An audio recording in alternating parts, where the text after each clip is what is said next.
Charlotte, North Carolina. Welcome. California, warm weather. Oh, that's kind of fun seeing where everyone's coming from. It's awesome. Welcome, everybody. And before we begin tonight, I really wanted to share something with you. When families registered for this webinar, we asked two simple questions. What's your biggest challenge? And what would you like Karen to address? And the answers were not random, they were not basic, and they were not small.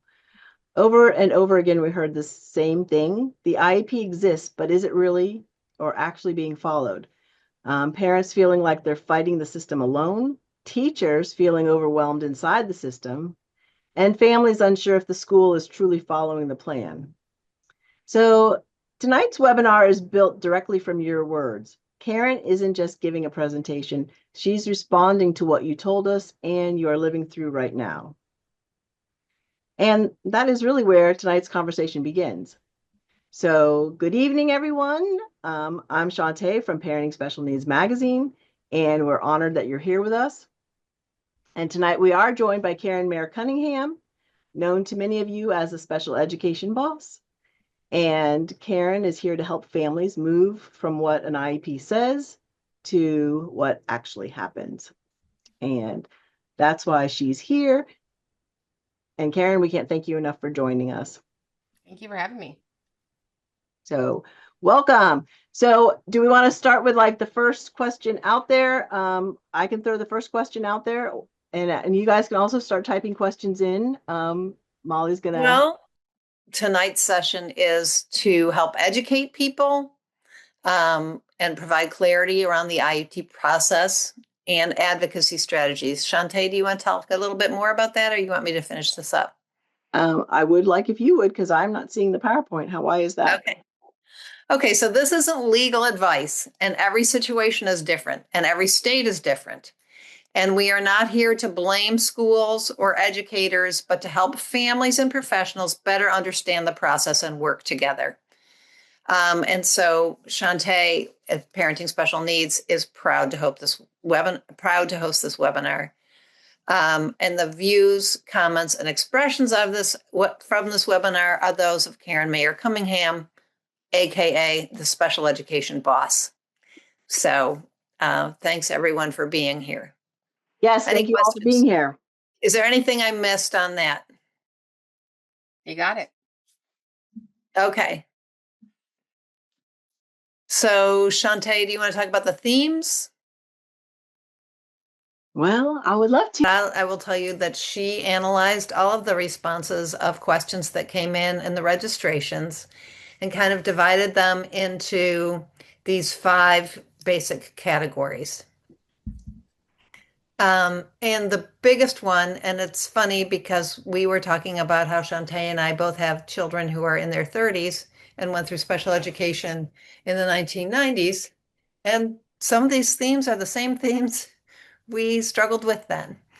The first one being IEP implementation. Have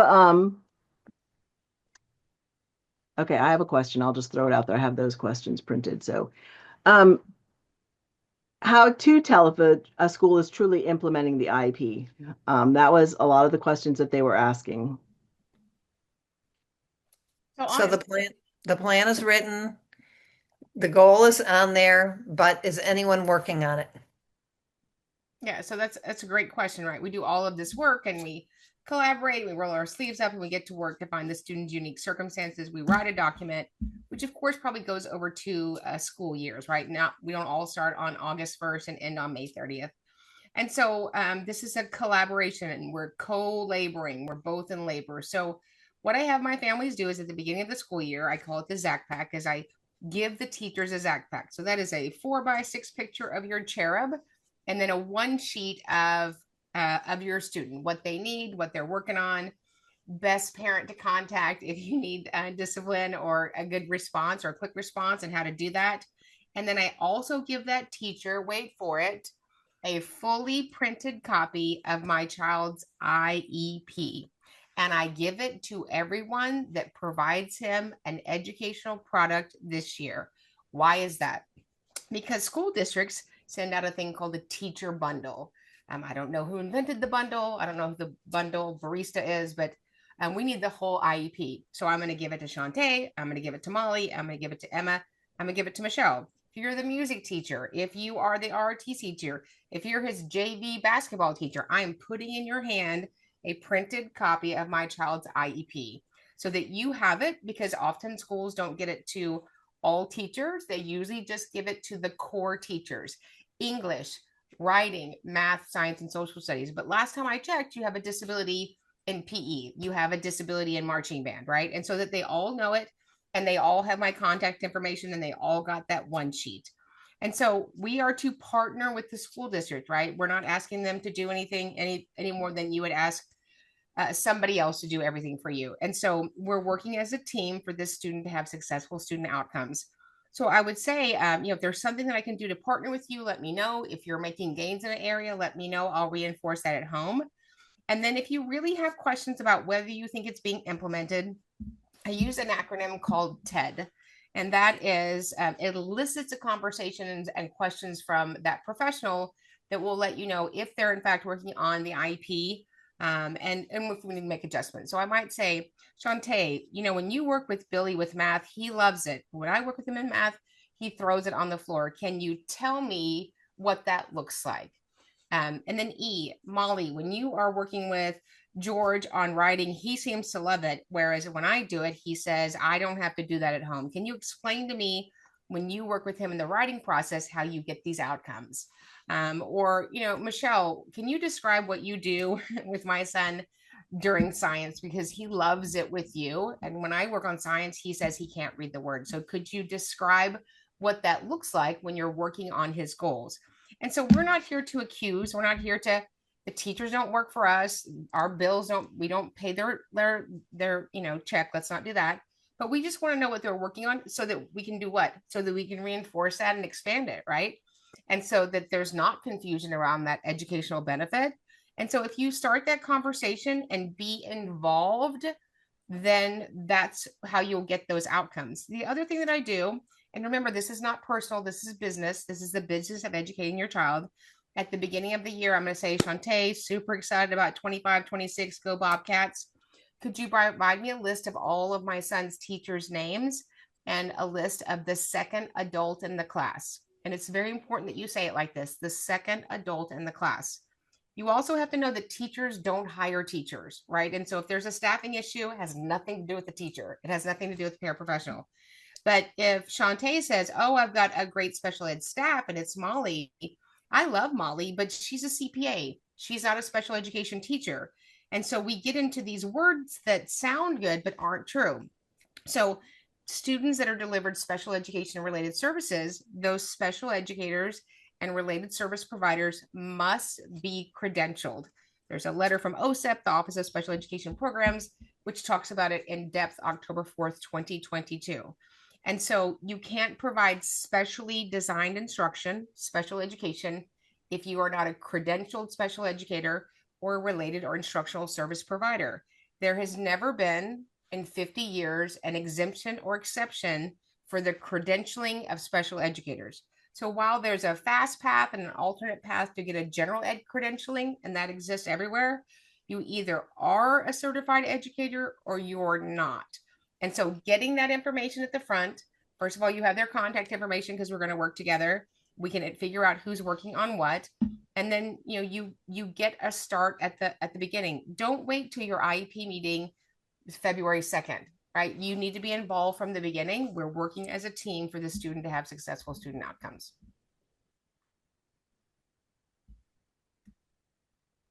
Okay. So how do parents do it when it isn't happening? Like what happens if it's not being followed? Like how do you? Yeah. So we call, if you think that the IEP is not being followed, I assume a competency, and often there's just a little adjustment. So if I don't think it's being followed, I'm going to reach out to the case manager, right? Your student has a case manager. They may not work with your child, but they're responsible for overseeing the implementation of the codified IEP. The IEP is a legal document, and it's codified when we agreed upon it. And so sometimes it's just, hey, Molly, I don't think Shantae is working on his math objectives. is that something you can get started for me? Right? It's an easy lift. If you think it's still not happening, I would reach out to the person who's in charge of that school, the principal. And then if that's not working, then call an IEP meeting. You have the legal right to call an IEP meeting. Sometimes it's misinformation. Sometimes Molly thought Michelle was supposed to do it. Emma thought somebody else was supposed to do it, and we can fix it. The worst thing that you can do as a parent is wait for something to fix itself on its own. It just doesn't happen. And so because we're going to be involved, let's say we start August 10th, then we give it a couple of weeks, but we sit down at the table and say, I'm concerned that we're not having the expected gains. Can we sit down as a committee and see where we need to make adjustments? But you have to be fully involved. And the squeaky wheel gets the oil. It's not about going and giving a presentation to the school board meeting, but work with the team that is on your campus that are obligated, responsible for implementing the IEP. Okay. And how would you say, what are measurable IEP goals? Like, what do they actually look like? How do you help to see that they're actually being measured properly? Or, how does it happen? Yeah, so we go back to that TED acronym, right? So Molly, you are the amazing math teacher. God bless you. Thank you for working with kiddos. Do you want milk or dark chocolate in May? Just let me know, Molly. So when you're working on goals 7 and 8, when you're doing that weekly, can you describe to me what that looks like? So in my world, I assume the order, right? So she is the math teacher. That works on 7 and 8. So I'm going to ask her, when you're working on math goals 7 and 8 weekly, tell me what that looks like. Now, before that, you have to have a good IEP goal. So IEP goals should be lean. We have one job in special education, that is to teach a child a strategy to self-manage their disability. That's it. So if you have a goal that's doing something other than that, we need to get in there with our scissors and prune it, or go back to the table and write more appropriate goals. So a goal has a baseline in the present levels. So that is the area of critical need, right? Billy reads at a level M, the end of second grade, with 64 words correct per minute, 5 out of 4 trials, right? And that we believe after 1 year, and especially design instruction, we can get him up 12 more words, right? So the baseline exists in the present levels, right? That identifies the need. We wrote a goal around it. What do we think would happen based on rate of progress and expectancy after a year? And so you're going to receive IEP progress reports at the same rate as children receive regular grades. So depending on where you live, every 6 weeks, every 9 weeks, some school districts do trimesters. So I have my clients make sure that they pull out those IEP goals and then match them up to the progress reports, right? So if Billy was supposed to reach 80% in a year, 36 instructional weeks, in the first grading period, there's going to be 4 grading periods. In the first grading period, he's at 10%, he's not going to make it. Or if after the first grading period, he's at 50%, he's going to fly right past it. And so we can do what's called a paper amendment, meaning parent and school discuss how to adjust that goal, because kids are living and breathing and amazing, and they have adjustments without having an actual meeting to adjust those goals. But you stay involved with a conversation with the instructors on the goals. And then additionally, you would say, Molly, I just really need that information from you so that I can reinforce whatever you're doing to make gains. Grandma can, the daycare, and the tutor. So it's about being involved. And then that's when the student's going to have the best outcomes. We've got a couple of questions in the chat. One is, does all of this information work the same in charter schools versus public schools? Oh, I wish it did, Molly. I wish it did. So, if I haven't hurt your feelings yet, I probably will at some point in my lifetime. Forgive me. So, in my experience, and I could be completely wrong, and this is my 30th year of doing this, I personally, nor anybody that I have trained, has ever had a student in a charter school with ongoing long success. That being said, everything being equal, which they never are, it is the exact same obligation, duty, and responsibility, a charter school or a public school. What you need to remember, though, a charter school, while in fact it is a public school in your city, county, or district, it is a school of choice. You chose to remove your child from your zone school and place them there. And so those parameters make it, as I would say in the legal world, a little wonky, right? And I've had principals who have literally called and said to my families, come pick up your kid 15 minutes after the day has started.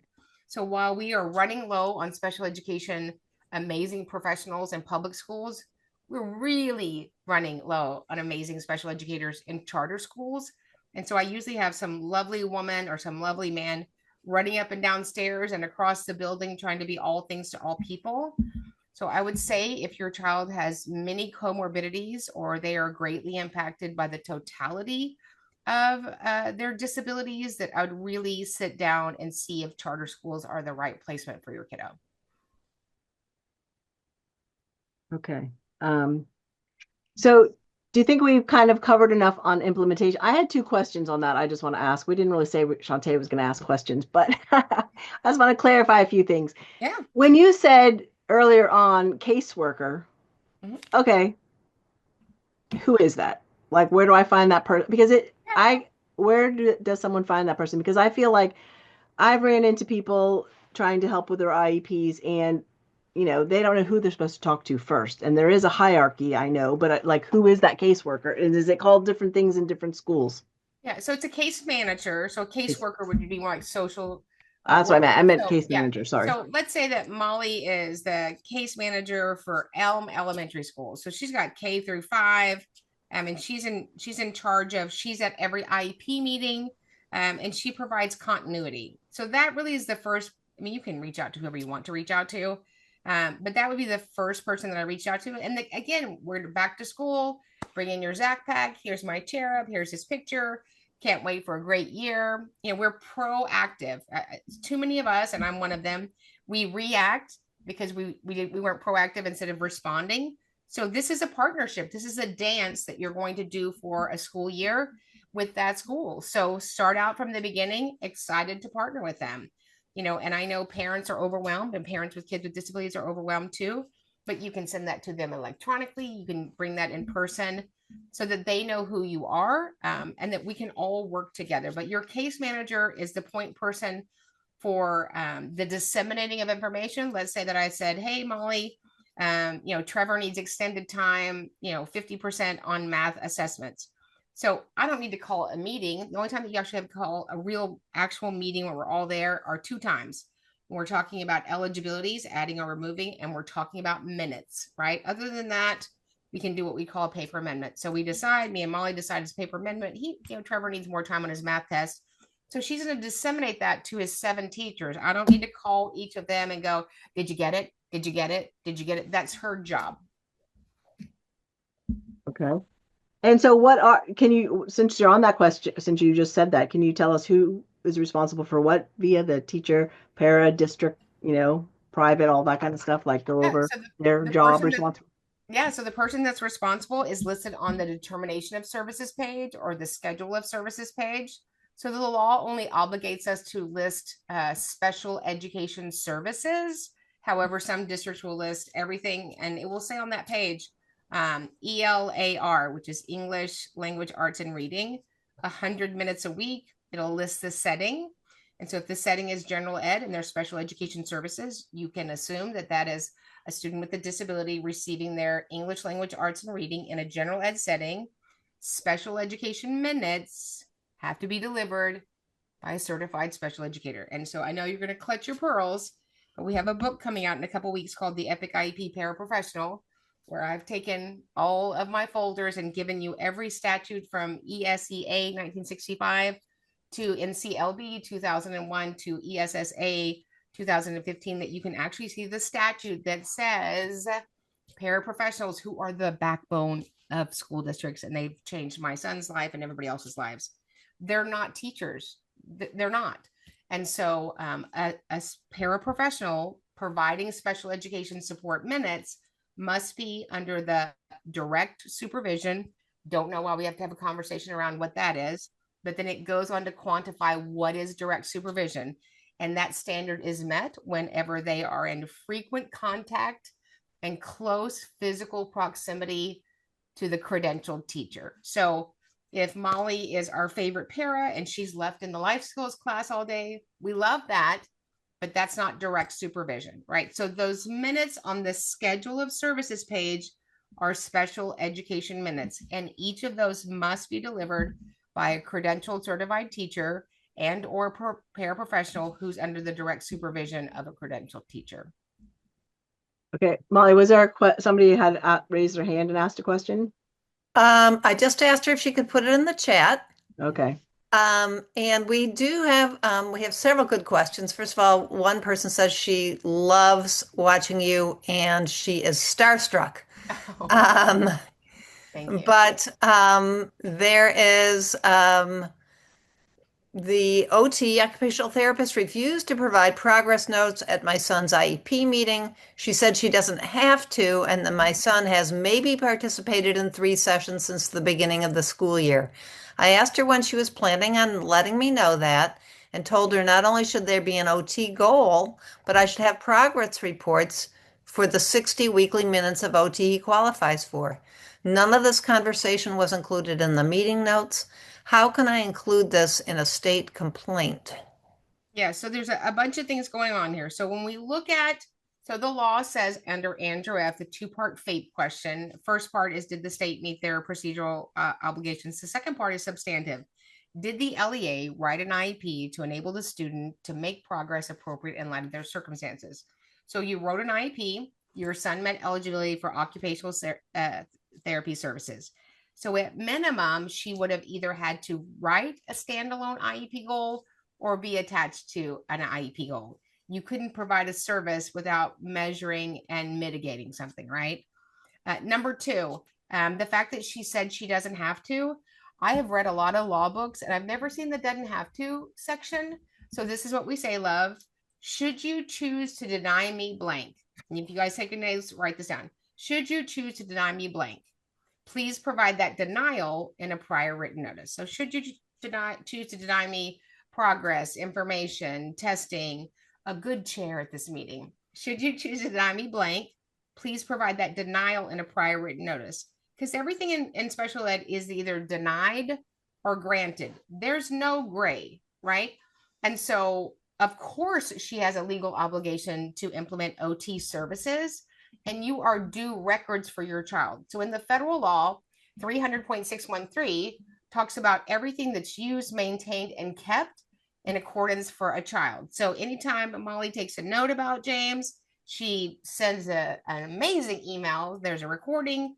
Anything that involves my child, it is not your record. It is the parent's record.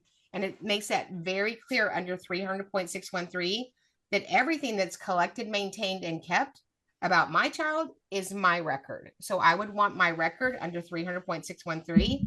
And then I would reach out to leadership and say, I'm quite concerned that this professional does not understand her duties under IDEA, and in fact may have denied my student the needed service for him to be delivered a free, appropriate public education. Okay, we have a couple of more questions, and I don't want to we have more sections to kind of go through.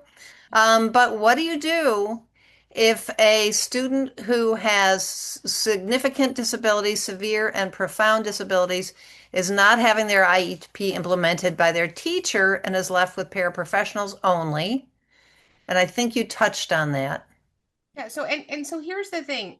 I have served students that were terminal and passed. I have students that are non-responsive. I have students that will never have use of their arms and legs. You still have to implement IEP. So very much when we have a setting where a teacher visits occasionally or never visits, would never meet that standard of special education. And so I would reach out to the principal and say, we need to have a meeting immediately. My student's been denied FAPE. He's been harmed. I expect a compensatory offer from the district to rectify this harm. And then based on their response, then I would write a state complaint and let the state take care of it. But it doesn't matter if you have a little disability or a lot of disability, right? The state receives state and federal, the district receives state and federal funding to implement the IEP with fidelity. And the law doesn't talk about mild, moderate, severe. It says unique circumstances. And so there's no exception or exemption for me, whether you're homebound, whether you're participating in the juvenile justice center at a psychiatric unit, or in a self-contained classroom, we will be implementing his IEP with fidelity. You have another one you want to read from there, Molly? This is from a parent, oops, sorry, the chat just bounced, who has a student who's visually impaired and has been only offered a vision consult, but the IEP requires vision support. When the vision minutes are discussed, the administrator says no because the school won't hire anyone for that. Wow. I wish I'd never heard this. So a couple of things. So if you have a sensory impairment, so deaf and hard of hearing, deaf, blind, vision impairment, you want to type in ECC, Expanded Core Curriculum, Iowa, ECC, Iowa. So the first thing that we have to do with a student with a vision impairment who's deaf, blind, or deaf and hard of hearing is we are charged with literally expanding their curriculum, right? They're going to need things that don't exist in the state standards. The expanded core curriculum and vision impairment has been around since 1863. It is the most funded disability. Sometimes I feel like that was the year I was born. We have so many great resources. So go ahead and pull that expanded core curriculum. For students that are deaf and hard of hearing, there's 9 areas. For students that have a vision impairment, there are 8 areas. And we can write an IEP goal around that. And so absolutely, if you have a vision impairment, expect it impacts your access to the general ed curriculum. There is a product called a Visit, VSST, maybe it's VISST, and it's sort of an intake form that we use to calculate or calibrate how many vision minutes would be appropriate for a student. I live in Texas. TSBVI, Texas State School for the Blind and the Visually Impaired, is the gold standard for that. But we provide them the vision minutes that they need to make progress appropriate in light of their circumstances. I've had this come up several places. People tell me that they're rural. Good news, you're in America. So I don't care if you hire somebody, if you get somebody private. Parents, grandparents, surrogate parents have to stick to their commitment. These aren't options. I call it an odor. It's an obligation, duty, and responsibility. This is not a book of suggestions. It's a book of requirements. And we had a partner with us who was amazing, Travis Moses. He's now with the National Federation for the Blind, and he graduated illiterate because nobody taught him. His literacy, his learning media channels were not the ability to read print. And so he graduated illiterate. And so I think it's upwards of 85% of people that are visually impaired will never be employed because they can't read. And so it doesn't matter if it's a disability that you know about or don't know about. We will make sure that they have services that are appropriate. And if you have a vision impairment, that CTVI, that Certified Teacher of the Visually Impaired, sort of is the case manager for that kiddo, right? Or if the student is deaf and hard of hearing, that person would also be the case manager, because when you have lost sensory channels, that's a whole different way of learning and acquisition of information. Okay, do we want to move on to, we kind of discussed monitoring, and do you want to show the PowerPoint, Molly, and go on to monitoring and accountability? We kind of touched a little bit on roles and responsibility. We might want to go back on that, but and we also talked on monitoring and accountability. Do you have anything else you might want to share on accountability for families that you didn't already say? Yeah, I mean, so it's just not optional. So I was in a meeting recently, and we're reading the PLAF, and it just didn't sound right to me. So we pulled this thing called the IEP progress reports, and I'm just reading it. I'm a really good reader. And I said, so he mastered his goal. It's February. He mastered his goal in March. So then there was no specially designed instruction after he mastered it. Right? We build off of where we came from. So the first thing that you should do in an IEP meeting is not the meeting norms and we're all going to act nice. I've never agreed to that. And we go straight to the PLAF, or did you have any questions, Molly? Yeah, why do you talk like that? That's my first question. First thing we do is we print out those IEP progress reports and we read them. And I think that you would be stunned to find either we're measuring something that has nothing to do with the goal, literally, and you have to measure the constraints of the goal. And then from that understanding, you build the present levels, right? And I think that you'll find information in there that might be surprising to you, but that is how we build. And so the first accountability is, did this last team or the incoming team measure and progress monitor our codified IEP goals. And I hear stuff like, I inherited these goals. Really, like there was a probate attorney. Dear Molly, Shantae has left you 2 writing goals and a bracelet. You didn't inherit them. Um, you received a child that you were obligated to provide an educational benefit. And if in fact you inherited these goals and they weren't appropriate, good news.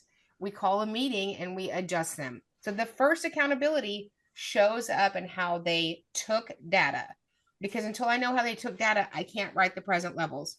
So twice today, I had to stop the meeting because the progress reports were, as I would say legally, they were awful. So, and then I had a couple of days ago somebody that had 14 pages of progress reports, and on every single progress report, it said with no more than 2 prompts. I said, I know this cherub since he was 3. He invented prompts. I find it unique that 7 people use the phrase with no more than 2 prompts. And he goes, well, that's a behavioral goal. So we don't use that in academics. We do. We actually use the exact language in the goal, and we don't get to waiver from it because we wanted to mitigate a deficit that he had. So it's okay if you have to table a meeting. This is a child. There's nothing more important than a child. This is not, oh, well, Molly's got to pick up her dog from the groomer. Shantae has a haircut. And I mean, we're busy. Super. It sounds like today's not a good day for his IEP meeting. So let's look at a day when people are not so busy. You have to be willing to make sure that we take a breath and sit down and program for this child to be successful. The IEP will set up your child for destiny or destruction. I'm not moved by your busy schedule. I understand schools have a busy schedule, but this one child I think is amazing. Like I think all children are. And we have to, as we say under the law, reasonably calculate the development of an IEP. You telling me we have 42 minutes is not going to cut it. We have another monitoring question. And I think you touched on this a little bit earlier, but can a special educator use a general education class to work as progress monitoring for data for goals? The special educator didn't provide the instruction or the support, but the child's getting the instruction from a general education teacher. Yeah. So again, an IEP goal is to teach a child strategies to self-manage their disability. We're measuring skill acquisition. That's it. Not if you got an A on what is a mountain and what is a valley. Those are units of study, right? That is not, if we did that, we wouldn't need IEPs. We would just say, oh, Shantae's got an A and Molly's got a D. We got to bring her in for summer school. We're not measuring test scores. We're measuring acquisition of a skill. If you taught your child to do the dishes and they're about 70%, we would all be happy about that, right? It's acquisition of a skill. So what is the skill deficit in the IEP goal? And we measure it weekly. I'm going to pull Billy about 10 minutes a week and work on this IEP goal, which is exactly, Molly, what happened in my other progress reports. I'm like, what are these numbers? Those are his grades on test. He didn't have a testing grade deficit when we did his evaluation. He had a deficit in this. And so I love school districts. They've changed so many thousands of kids' lives and they do an amazing job. But we haven't currently cared enough about our teachers to train them in how to write an IEP, how to implement it, and how to measure it. And that's on leadership, not the teachers. So how do parents help? How do you write the goals? Like what you just said was really powerful too, and or accurate, like about the acquisition and the skill building, because yeah, they're not building the skills to have the child be independent and be able to do those things. So how do we write better goals? Right. So the good news is everything is in the IEP. So whether you knew how to write an IEP or not, so Molly's written a goal on, a parallelogram. And I would just say, Molly, can you show me, I probably missed it in the present levels where he has a parallelogram deficit. And if he doesn't have a parallelogram deficit, I can't write a parallelogram goal, right? So the deficits were identified in the evaluation. The deficits are identified in the present levels. And we talk a lot in the second pillar in the EPIC IEP. Your present levels should be pristine, prescriptive, and puffy. I should be able to pick up the document and go, oh, that is Trevor. He is letting Shantae have it in math class. I should be able to see him. I can rarely pick up an IEP and see the child in the present levels. And the present level should tell me, how does this child's disability or disabilities impact him across settings? Well, he only has a reading deficit. Oh, he doesn't have a reading deficit when he goes to science, right? His disability goes with him all day long. So whether or not you have an IEP goal or not, everybody providing him an educational benefit should say something in the present levels. ROTC guy, JV basketball teacher. There's people in the school that know your child maybe better than anybody else. And it might be the registrar. It might be the coach that oversees B lunch. So all of those persons have an insight and a purview that we need so that we can, as best we can, make an informed decision about addressing his areas of need. Well, okay, and here's another one that just came in. Admin keeps saying that the data is not enough, or we haven't tried enough strategies for a student who is destructive, violent, or who needs a new placement. What advice do you give on that? Yeah. So I just flipped the question. So Molly, can you send me an email on the amount of data that you need to meet that threshold? So a lot of this is we're just pushing the can down. Like, how much more do you need to know that this school currently is not the right placement? And that's okay. This is not a ding on schools. Schools are not hospitals. They are not psychiatric units. They are not ABA facilities. They are public schools that are charged with getting through a set amount of content annually, right? In a group setting. And so this is business. It's the business of educating a child. So when somebody says something goofy, I would say, well, would you please provide that denial of a consideration of placement change in a prior written notice by close of business? A prior written notice is a legal obligation that has 7 federal content areas. And when you say that, 99% of the shenanigans go away, right? And but we just say things that we just buy ourselves more time. And when we buy ourselves more time, we're just handicapping the child more. We're not helping anybody at all. We need to intervene now. Okay. We had another really good question, which because the chat keeps moving, and I'm going to paraphrase it because I can't find the exact wordings, and I apologize if this is your question and I'm saying it wrong. A parent has a video of a child exhibiting a behavior like counting from 1 to 20. The teacher says, I don't want to see your videos. He doesn't do it here at school. It doesn't matter. It doesn't exist here. It's going on as a goal. I think that was the question. I would say I'm going to bring you in some applications where you can work where no children are involved. Okay, I wouldn't actually say that. So here's what I would say. The law, which is this crazy thing that we're going to follow, 300.324, 300.324. Those are the 4 components to develop, review, and revise an IEP. And guess what number 2 is of those 4? Parent concerns for enhancing the education of their child. In all case law, federal law, appellate law, the parent is described as the expert. So I don't care if you're the world's greatest superstar reading teacher, you are not the expert. As somebody who is not a college graduate myself or a teacher, people will say to me all the time, you don't have any special ed background. I do. It showed up in my house in the summer of 95. So let's not do that. Let's not act like we know more than the parent. In the stakeholders, the parent is listed first. That's not an accident, right? And so parent concerns, whether you like them or not, obviously impact the student. If it only mattered what happens at school, then why do we do in-home parent training? Then why do we do sociological? Why do we ask the pediatrician? Because all of that impacts the student. And so I would say, can you please provide that statement to me in a prior written notice by close of business? Please provide that statement to me in a prior written notice by close of business is like fabuloso. It cleans up so many blurry windows.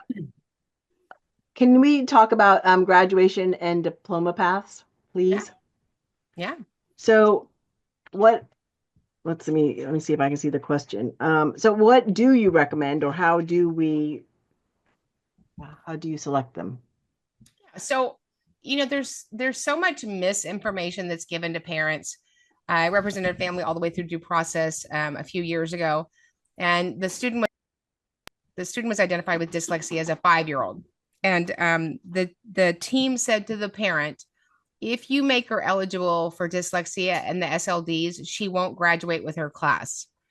I don't know who's teaching these seminars over the water cooler, but we program for a child for them to be post-secondary ready, gainful employment, independent living, and further education, right? So if I had questions about pathways, I would reach out to the DOE or the SEA, your state Department of Education and your state education agency. I am not going to put my legal trust into a lovely young man or woman that works at a campus. I'm going to ask the state, what are the graduation paths and what are the impacts? So we say stuff to kids like, oh my gosh, Molly, if he has an emotional disability, he can never get in the military. Not true. Right. And then we manipulate parents based upon our own fears or worries for them to have an outcome. So we look at their capacity, right? Will they have a modified curriculum, an alternative curriculum? And then what are the pathways for those? But get that information from your state. Most of that information is very antiquated. Everybody in America has to acquire the same amount of credits to get through high school, right? And so there are some kiddos that will be participating in the 18 to 21 program, but I would get that information on graduation pathways directly from your state education agency. And this is what you do. You send an email, dear DOE, please describe to me the graduation pathways in Minnesota.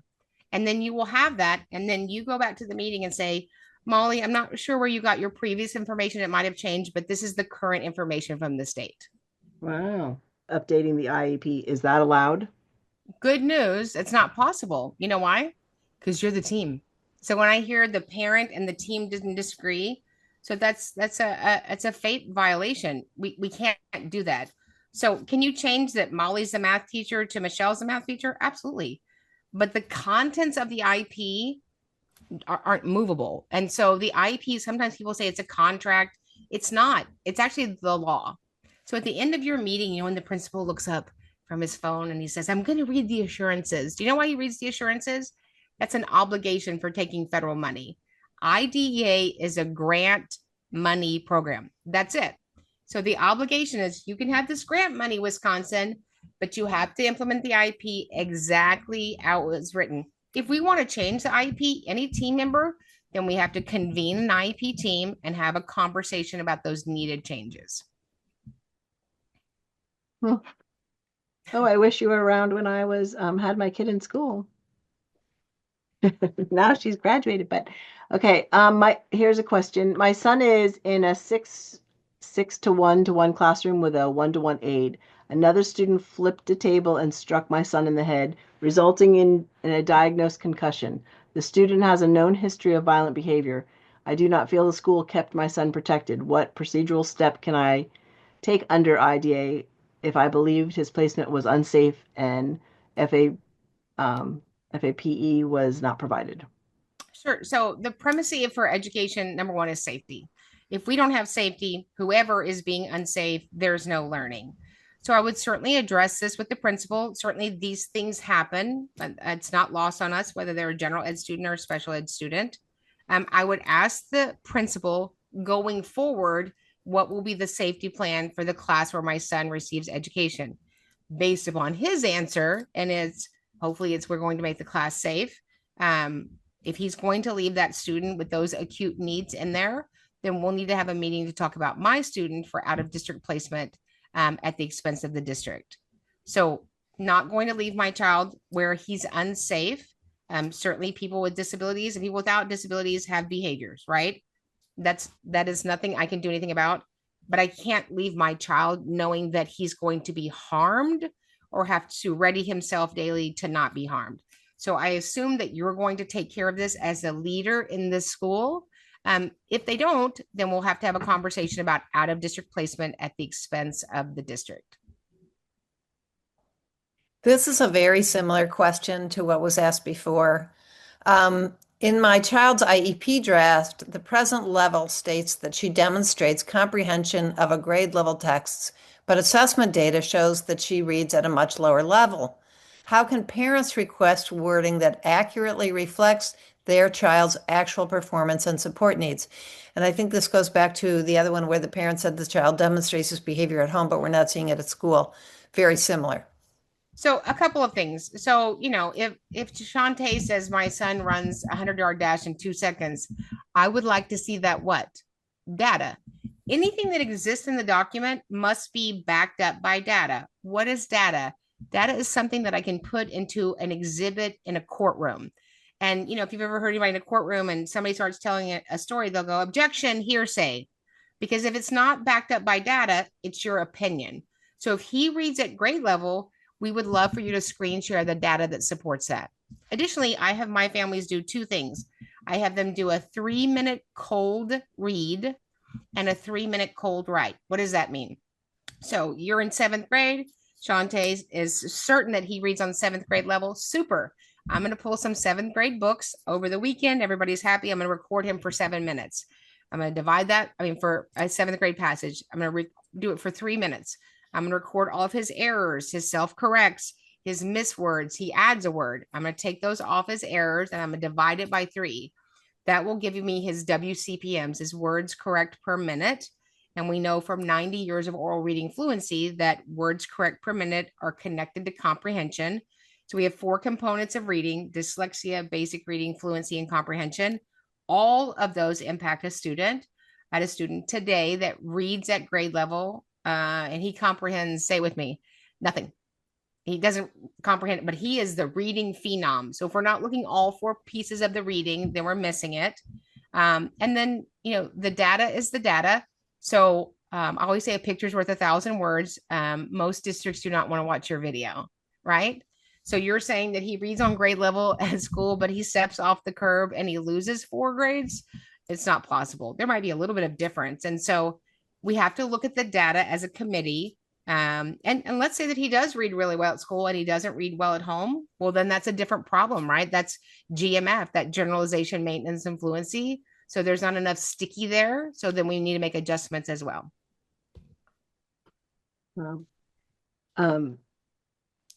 You have another one, Molly, or is it? I've got another one. I understand that physical education is a required special education service in IDEA, but my school says we don't do adapted phys ed. All kids are placed in general PE. Can I request an adapted physical education evaluation for possible specialty designed instruction in PE? So My student already has an IEP. yeah, so there is one state that doesn't do APE. So adaptive physical education, we do an assessment to see. We do assessments for one thing. Is your student in the normed and average range in this area? So there is one state that actually does not have adaptive physical education in Kentucky.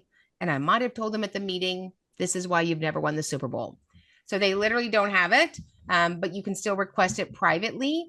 Obviously, adaptive PE is a push-in service that occurs during PE. But of course, it's a related service under IDEA, except for Kentucky. Okay, we have the same parent has a daughter with anxiety symptoms that she gets during certain academic activities. And the IEP draft says that the school will monitor her anxiety. I don't know how they monitor her anxiety, but how can we develop a structured safety or calming plan so she knows what to do and who to go to when she feels overwhelmed? So a couple of things. I don't know that you monitor what's going on in somebody's brain or their central nervous system. And so just how do you monitor that? So we usually respond to an outward behavior, but really if we headed it off at the pass, that would be great. If your child has anxiety and it's pervasive, I would say it's disability. If we have a behavior or anxiety that solely presents during an academic demand, I would question whether the academic demand was above her capacity. So we test students to figure out where they are, with their processing speed and fluid reasoning and intellect and all sorts of things. But if the intersection is an academic demand and that's where the anxiety presents, but it doesn't present in other places, then there's a specificity around that intersection. So a lot of times we have emotions, behaviors, because the academic product is too difficult for the child. And it's very hard for schools to just admit that. It has nothing to do with the teacher product. If I need glasses, it's not because Shantae's a bad teacher. I need glasses, right? And we get caught in this. I want him to behave. I want her not to have anxiety. Well, if you give me Mandarin, I'm going to have anxiety. If you give me extra time to do Mandarin, I don't know how to do Mandarin, right? So we have to look at the learner expectation. Every child in America is not a general ed right in the middle student. Of course they aren't. And so, and you might be in advanced math and struggle to read. So we have to look at when does that show up, and are we drill? I call it, are we drilling in the right place? Giving her a place to calm down is fine because there's probably not an academic demand. But if the anxiety comes back when we go to the academic demand, we need to look at what's going on there and what are her real academic levels. Okay, this is a parent who works in a school, and that is, you're walking a tightrope every day. If you have a child in the school, you work in the school, and your child is using special education services, you're walking a fine line every single day. And this parent says that she's a paraprofessional in a K2 ASD class with the goal of teaching. I just withdrew my first grade son who's developmentally disabled, who was in an SCVE class, which I'm not sure what that means, because he has learned less than nothing the entire year.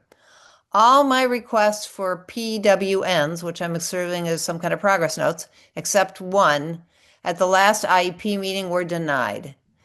The quote, compliance specialist, unquote, said she would never put her license on the line and that I don't understand what a PWN is used for.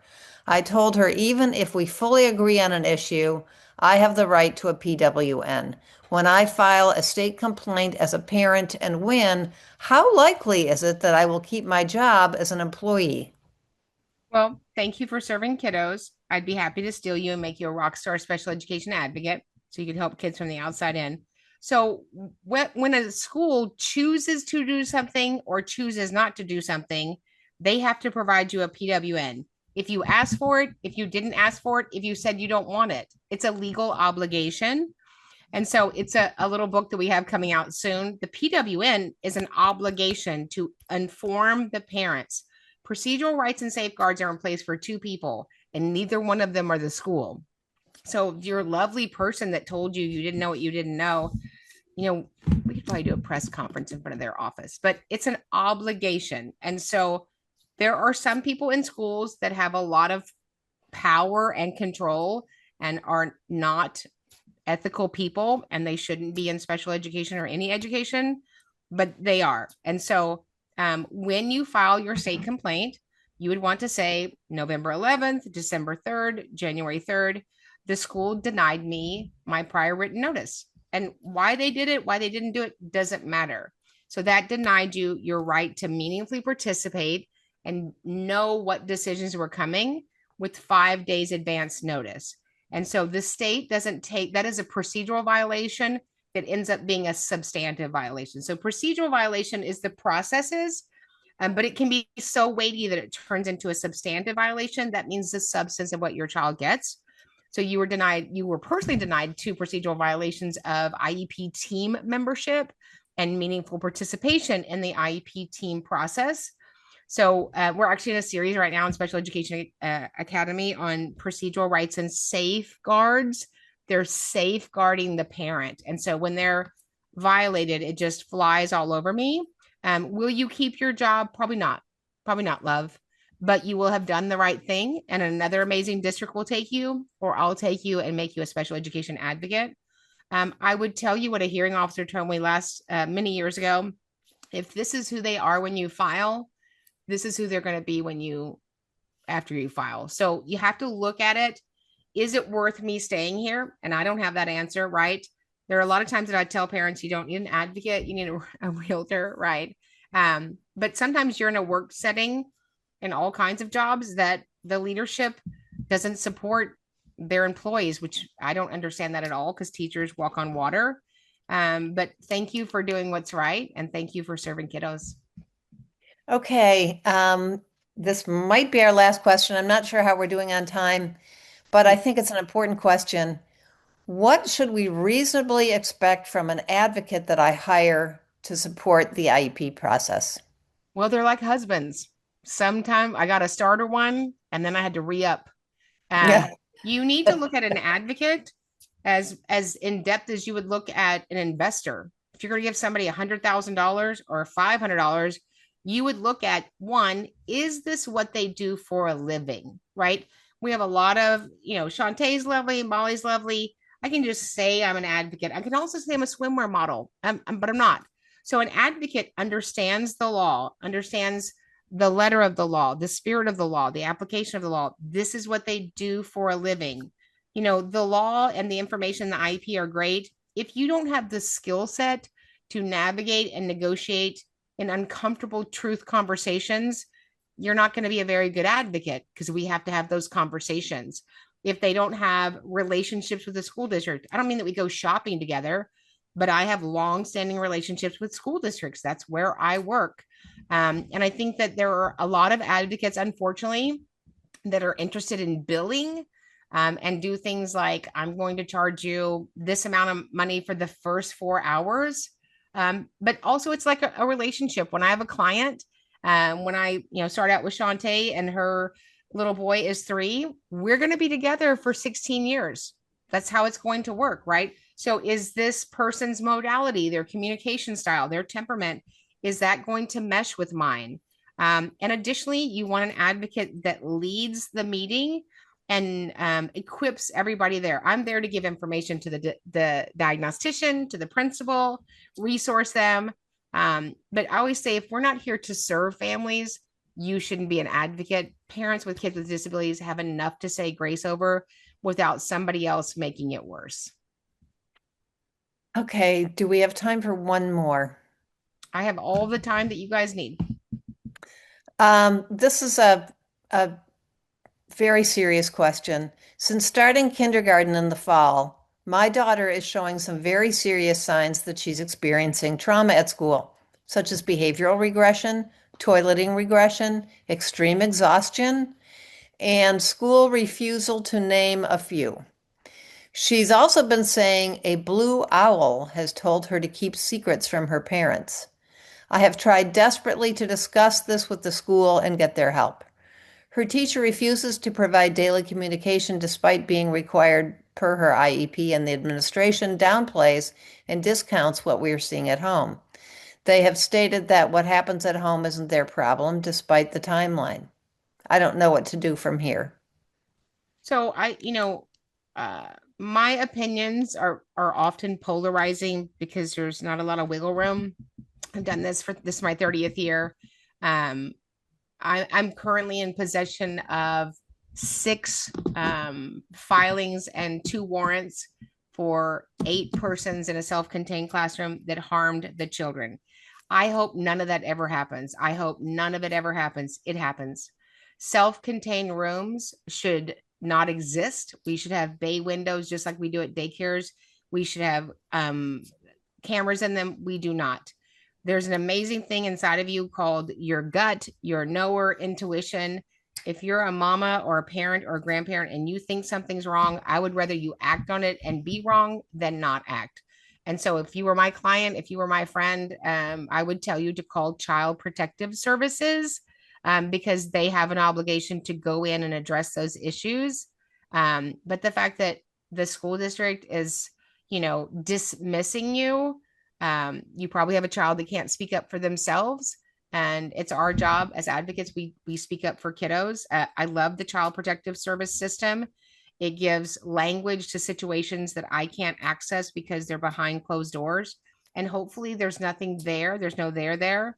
But we need to listen to children when when they're advocating for themselves and something is wrong. And I would second that. My first call would be to Child Protective Services. And even if the report is unfounded, meaning they can't find any evidence, there may have been other parents who have made the same similar calls that you don't know about. And so that in and of itself will raise a red flag for to investigative services to go a little further and examine it. So I would not hesitate for a minute to make that phone call. So we're at after it's been an hour. Karen, I know I appreciate you said you're willing. Our panelists, I didn't really tell them they were going to go past an hour for helping us out, so I was unaware of that. But so I think we're going to kind of try to wrap it up. Yeah, Um, I think, can you tell us your book is out? it Anybody, is. everybody can get it. You see it in the back. Yep. So this is the Epic IEP. It's a powerful playbook for parents, educators, and advocates navigating the IEP process.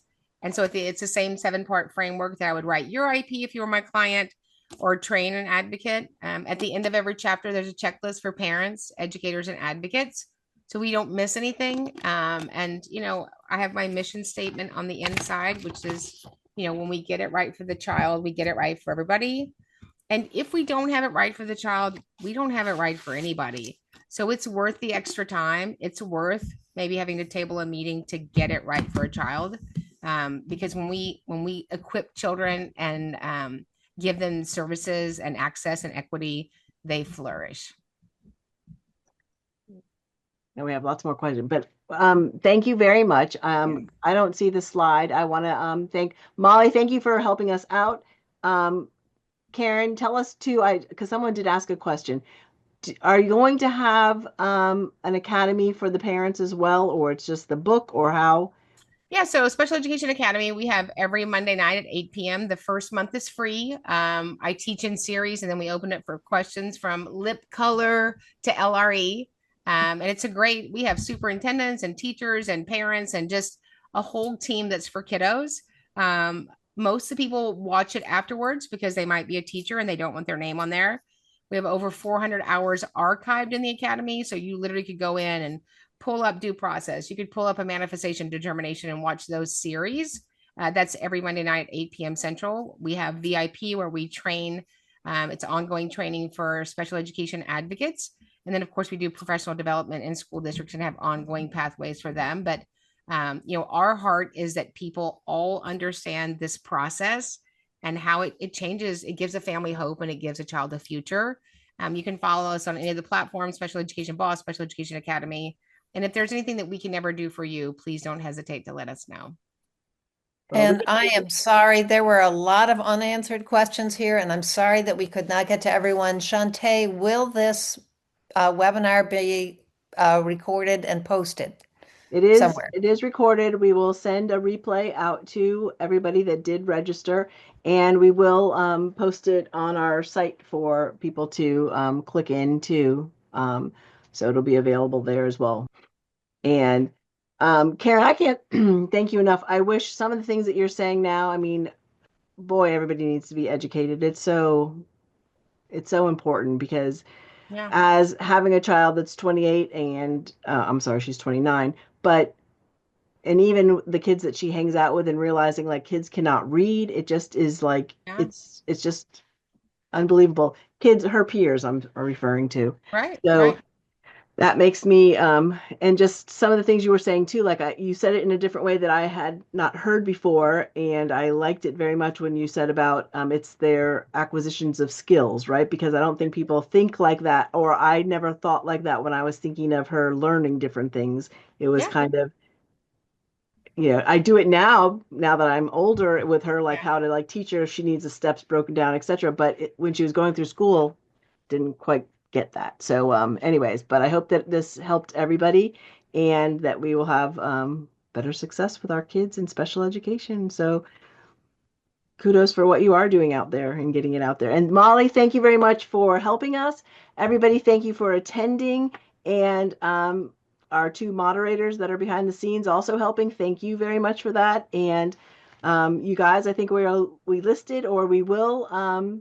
Oh, do you have that screenshot, Molly, so people can take a screenshot of where to reach the PowerPoint?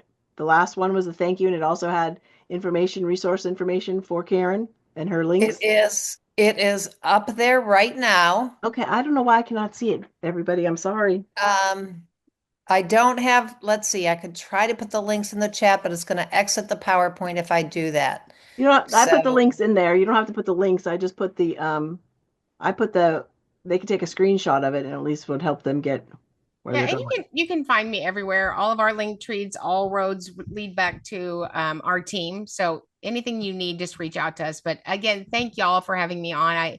You guys have such an amazing outreach, and I've followed you for years. So thank you for what you do for families. Oh, well, Right. thank you. Shout out for Parenting Special Needs Magazine. They are full Woo! of fabulous, fabulous resources by some very talented authors. Oh, thank you. And thank you for helping us and home and community positive behavior support as well. So you guys can check that out as well. That's where Molly's from.